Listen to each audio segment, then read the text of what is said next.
Harry Hap Holmes is the first professional hockey player ever to be born in Aurora.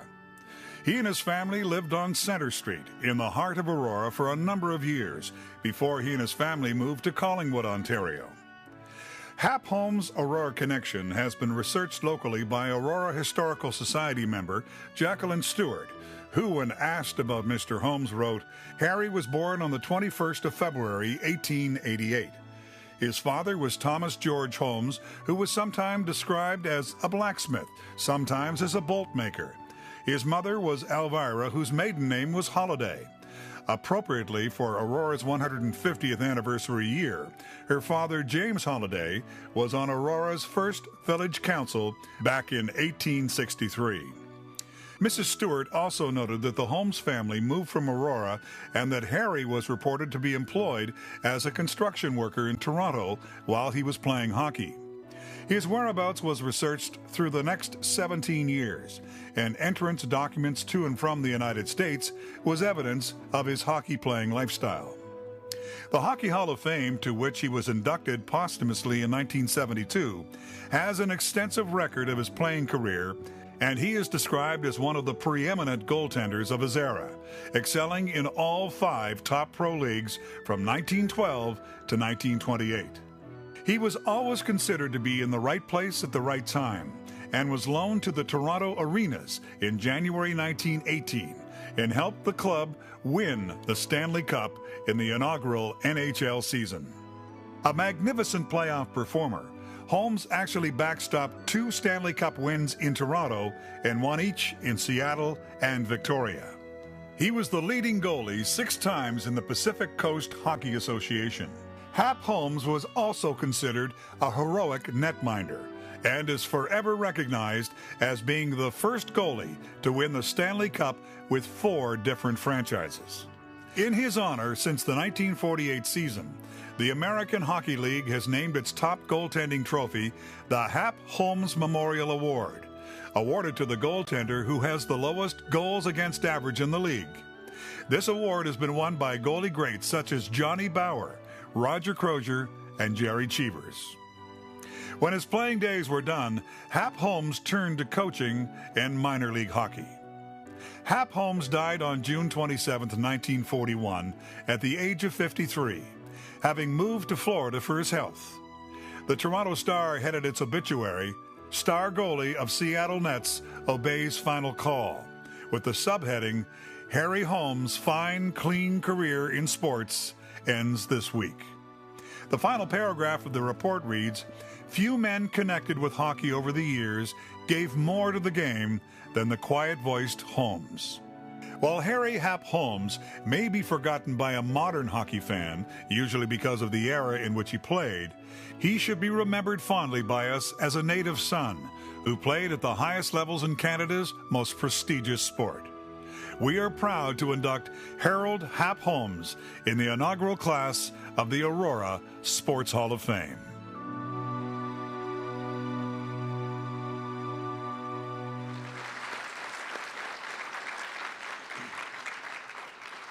Ladies and gentlemen, it's my pleasure to introduce the presenter, Ron Weiss, and the nominator and the presenting sponsor, Jim Nother of Nother Signs, and I invite both to the podium to assist in the induction.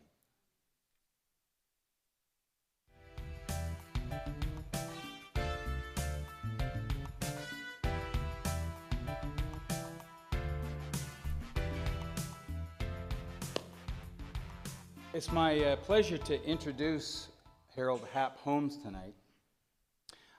I first heard of Hap Holmes when our MPP Frank Cleese wrote in the Provincial House earlier this year to inform members that Aurora was celebrating its 150th anniversary. And among other things, he noted that our town was the birthplace of the first goaltender ever to win 4 Stanley Cups. That got my attention, and I wanted to learn more. So I started with the Hockey Hall of Fame, and eventually was sent to their Hockey Resource Center. All of Hap's statistics were there. They were archived. His information was clear. Everything that was on there said that he was an Auroran.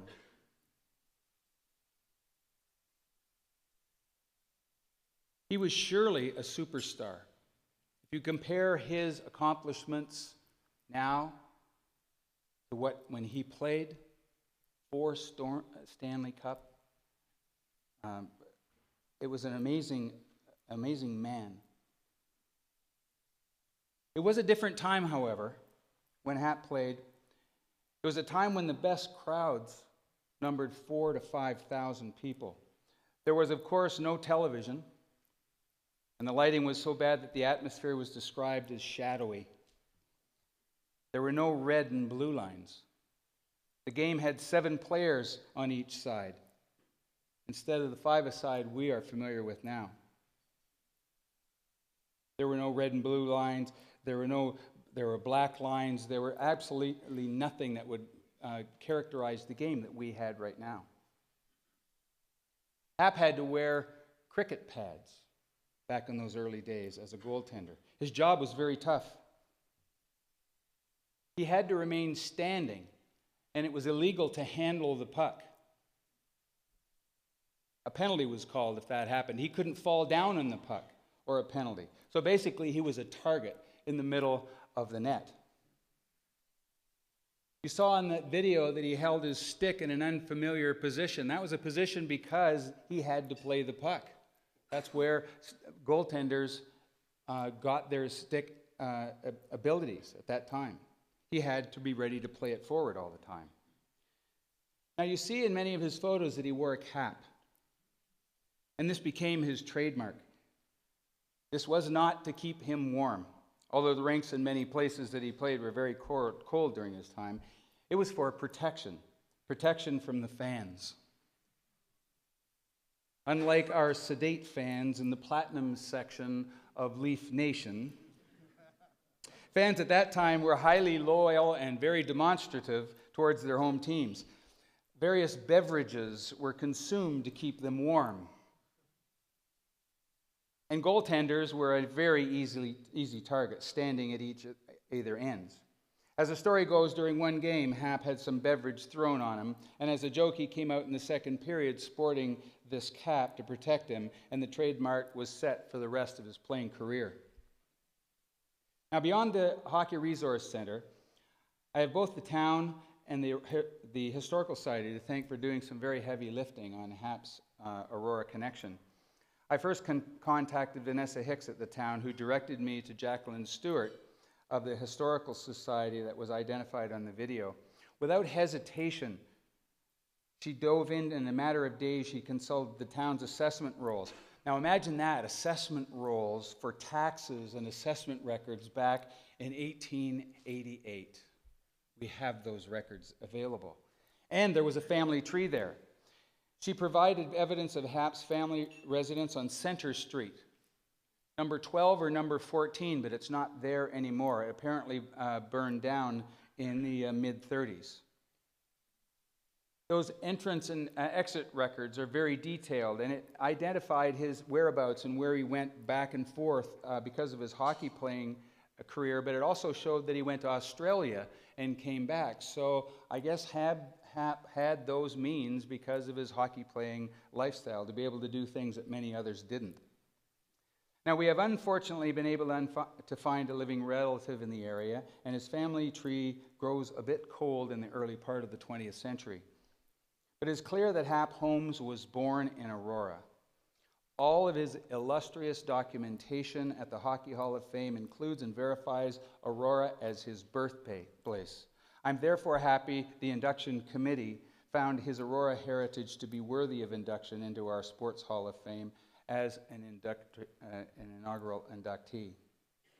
So I will ask Kate Collins, who is the chair of the induction committee, to come forward and accept the plaque and Hap's induction on behalf of Mr. Holmes.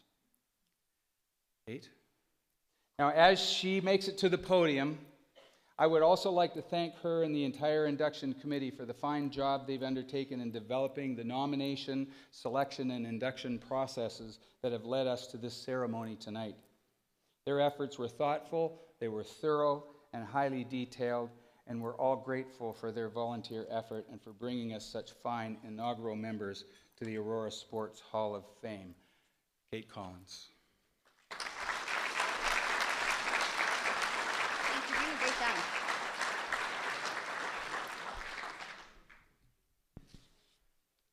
MPP Cleese, Mayor Daw, members of council, ladies and gentlemen. Obviously, I never knew Hap Holmes, but I sure wish I could have met him and talked about his glory days. I would have loved to have chatted about how he played during a time where modest financial compensation would have been supplemented by the richness of the camaraderie on the team bus. How he may have struggled to initiate yet another conversation with family about being traded and having to move across provinces. What his worst injury was and what he did to recover.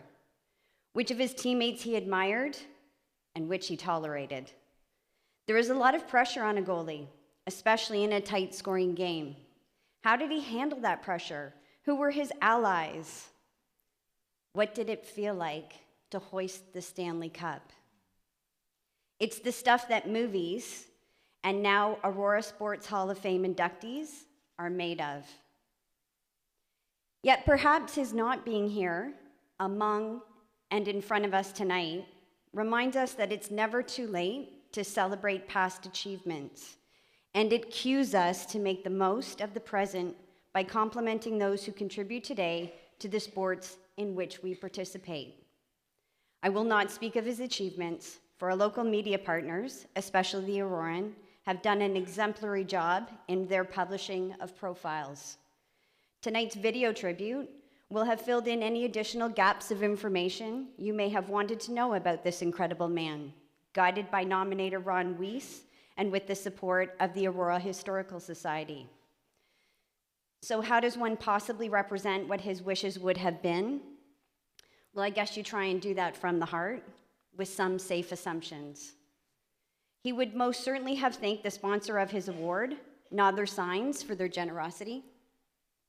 He would have offered his congratulations to Robert Bedard, Cal Bouchard, Jim Elder, Brian Stemmel, Norm Stendon, and Frank Stronach on sharing the 2013 slate of inductions. He absolutely would have given a nod of thanks to the coaches and teammates who peppered his career and no doubt became long-term friends outside of the rink. I am, however, at a loss to attempt to convey what he may have said to his family and friends, for this is often the hardest and indeed the most emotional thanks any of us attempt to give.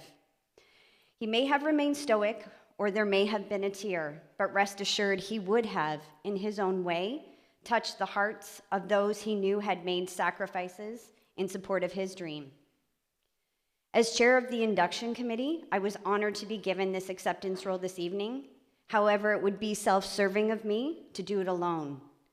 So I will accept this honor for Hap Holmes on his behalf with all of you here tonight whose passion for sport is evident, with tonight's event organizers, the Aurora Sports Hall of Fame, Board of Governors and Organizing Committee, and the anonymous members of the selection panel whose meticulous evaluations and thoughtful debates these past months ensured excellence in year one. And perhaps most importantly, I accept this honor for Hap Holmes with the players, especially the goalies, who play for the Aurora Panthers, the Aurora Tigers, in the Aurora Minor Hockey Association, the Central York Girls Hockey Association, Opti Hockey, York Old Timers, and every pickup and spontaneous street-level game that breaks out in our town.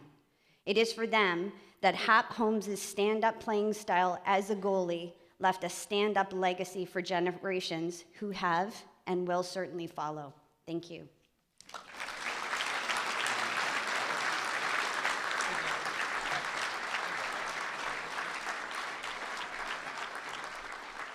Present posthumously inductee Harold Hap Holmes.